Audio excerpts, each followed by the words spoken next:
Hey, what's up, guys? Dale Valor here from Modern Valor Dating. Listen, you worked your way through this program, and there's been so many topics that we've covered and talked about, and all that good stuff, man. And now we're getting to the point that counts, right? For many of you, pulling is exactly what you got into this for. What kind of girl can you get home with you? All right, so that's what we're going to talk about here. We're going to go really deep on it. So what is pulling, right? I mean, I think we kind of all understand that concept, but it's getting a girl home, you getting to her place, you getting a hotel. Basically, you're getting with a girl. All right, you're at the club, you're at the bar, you're at the mall, you're on the street, you're at school, you're at work, I don't know, wherever you are. You kicking it with this girl, and now it seems like it's feasible to get her home with you. How are you going to do that? All right, that's what we're going to cover right now. So let's get into it. The first thing that you want to consider is logistics. All right, what do I mean by logistics? Well, I mean this. This is something that I try to figure out early in the set. Okay, how did she get there? Wherever there is, okay? I mean, it could be the club, could be the bar, the mall, street, wherever, whenever. So, thing is, you have to know how she got there. Did she ride with her friends? Did she drive? Did she come by herself? There's variables at play that I'm going to try to find out earlier in the set, because that way, now I can start planning, right? As the night goes on, I can start to plan. If I'm going to try to get with her, I got to know, look, did she drive? Did she come with her friends? All those things matter because, look, if she's supposed to give a friend a ride home, I need to know that. If she drove by herself, I need to know that. If she rode with one of her friends, I need to know that. There's all those variables involved. Also, does she live close to the venue? Does she live far from the venue? Do I live close to the venue? All those things make a difference because, look, maybe you live an hour away from the venue, and so does she, but the other way. So she's 2 hours, you're 2 hours away from each other from where you live. A hotel might make more sense. A buddy's house might make more sense. Things like that. These are the things that you need to find out about so that way you can logistically know what your best options are. Because she's likely to not drive an hour and a half away, to come hang out at your house. Especially if it's like a bar or a club situation, it's 1:30, 2 o'clock in the morning. She's probably not going to drive another hour and a half, especially if she's been drinking or something like that. So here's the deal. Know the proximities of where she's at, what's going on, is she planning on staying at a friend's house? Find out those things. And don't like give her the rundown. Don't give her the third degree about all that stuff. Just work it into conversations. Then you start getting that information, run a little intel, find out that information, and then you could start planning around that. Because again, she's not likely to drive super far, okay? But if you live 15 minutes away, 20 minutes away, something like that, that's doable. If you live 5 minutes away or walking distance from the spot, even better, okay? Or conversely, if she does, that might make more sense. Maybe you live an hour away from where you're at, but she only lives 2 minutes away. That could make more sense. All right, so another thing too to consider is safety. We as men, we don't typically think about safety as a concern, all right? Because, girls aren't bigger, stronger, faster than us, okay? So they do, they take those things into consideration. And if you've been online long enough and dating apps long enough, you have gotten the question, are you a serial killer?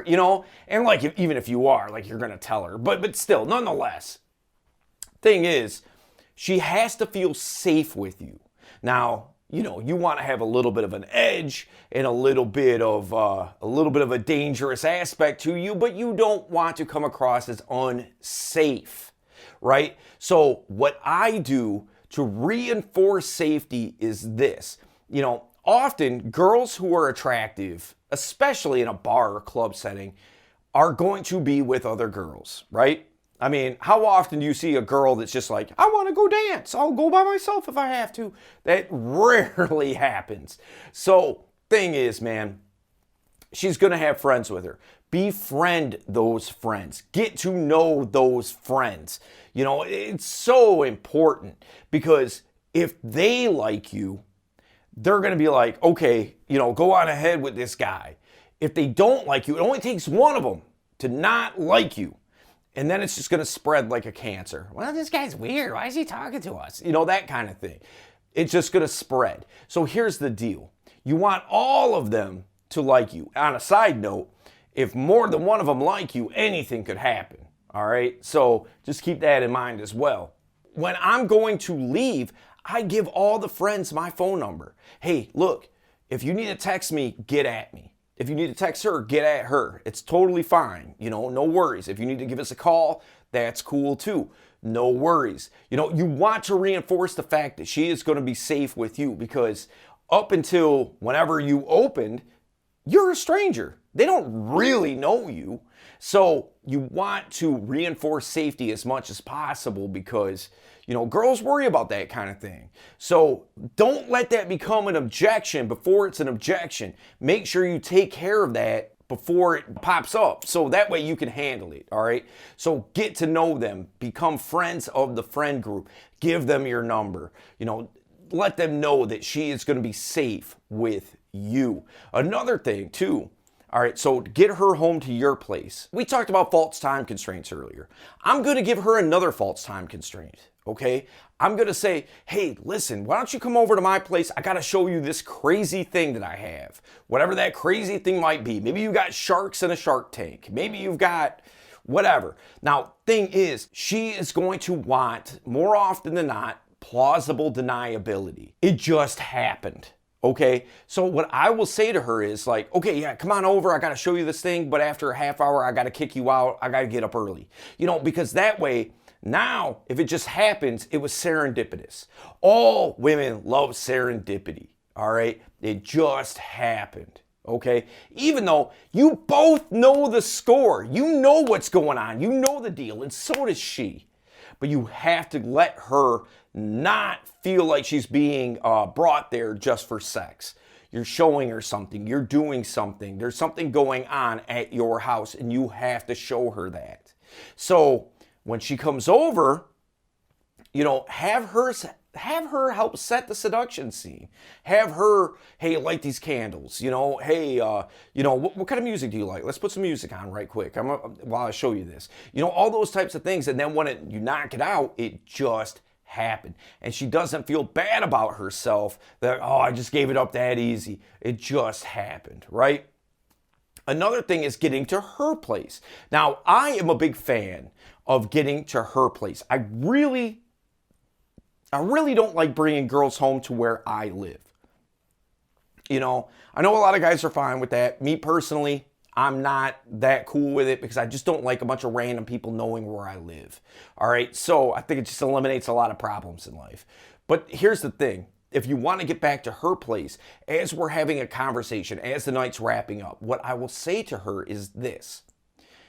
Hey, man, I'm getting kind of hungry. You hungry? You know, all girls are kind of hungry. So she's going to be like, yeah, kind of. And what I'll say is, hey, what do you got in your fridge right now? When she starts naming off things in her fridge, you're going home with her, okay? So thing is, you know, she starts saying, well, I got some leftover chicken. I got some Italian. You know, I made this soup, you know, whatever. Not only are you going to knock it out, but she's going to feed you too, which is awesome. All right, so that's the thing. You know, you want to ask her what she has in her fridge. As soon as she starts naming things off, it's pretty much a wrap, okay?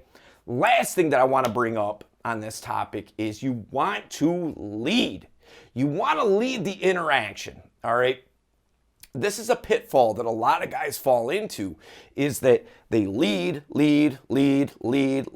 get her to the place, and then they don't lead anymore. They're expecting her to make a move. You can't do that. You have to be the one to make a move. You know, start making out, start some foreplay. things like that, then it will get to where it needs to go. But if you're waiting for her to make a move, she's going to be let down. She's going to be turned off because what she thought was a guy with leadership potential and leadership qualities and all these things that she's attracted to, turns out it was a fugazi. Turns out it's fake. It's not real. When the moment counted, he couldn't deliver, right? So make sure you lead all the way through the interaction. It's super important. So listen, guys, we'll see you in the next video.